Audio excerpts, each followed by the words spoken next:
so much for joining us. Let me ask you, do you support Senator Coburn's idea of having this read the entire 2,000 pages on the Senate floor? Yes, I do. I do think that we must get everything out to the American people. Since they're announcing it today for the first time at 5 o'clock, we need to know what is in that bill. I think we should have 72 hours, put it on the internet, so that we know what we're voting on.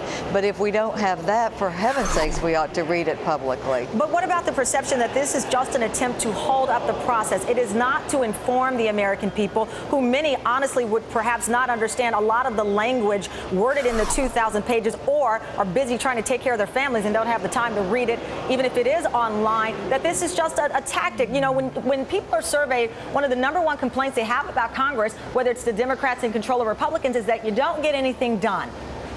It's not that we expect every person to drop all of their family responsibilities and read this bill, but it does allow the people who are going to read it, that are interest groups, that are people representing grassroots efforts, who will have the time to read it, will take the time to divide it up, just as we are in the Senate, and be able to put out the main points, to explain it to the public.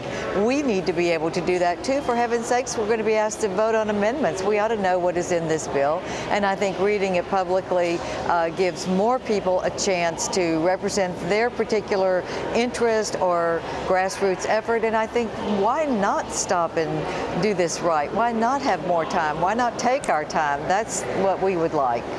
Senator, your supporters back in Texas, including those who are supporting your gubernatorial campaign, say that, you know, this senator is somebody who is not afraid of debate.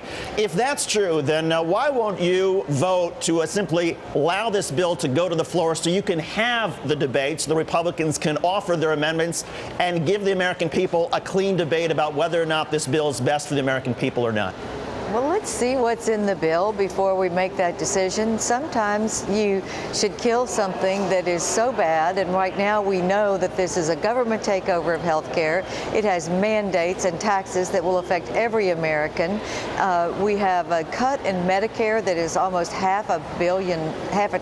I mean, actually, it's we need just to know clear, what's though, in this bill. and again, this gets to the debate. It's not better. a cut, right? I mean, it's essentially going after waste, fraud, and abuse, and you can describe it as a cut.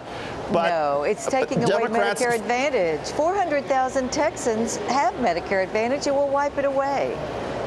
Right, but they'll have coverage under other provisions that would be in the legislation.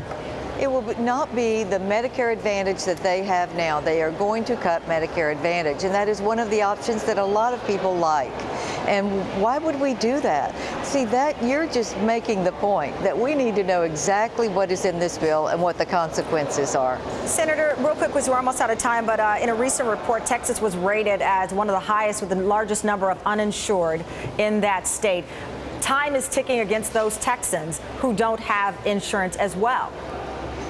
Yes, and we need to have reform. We need more access for affordable health care for Texans, because we do have a high rate of uninsured. But we can do that with the parts of the bill that are not a government takeover. When you have the single-payer system that is going to compete with private industry, you are going to crowd out the private insurance companies. You're not going to lower costs, and you're going to cause more and more people to go on that single-payer system, and that's all you're going to have in the end. This is going to be socialized medicine if we don't stop here and Senator, try to do the things that will lower costs. Is that really fair? I mean, you and I both know it's not single payer, and you and I both know that the public option would only affect 6 million Americans out of all the Americans in this nation. Is it really fair to describe that as single payer? If you believe that, then I can see why you're coming from it to this from a different perspective.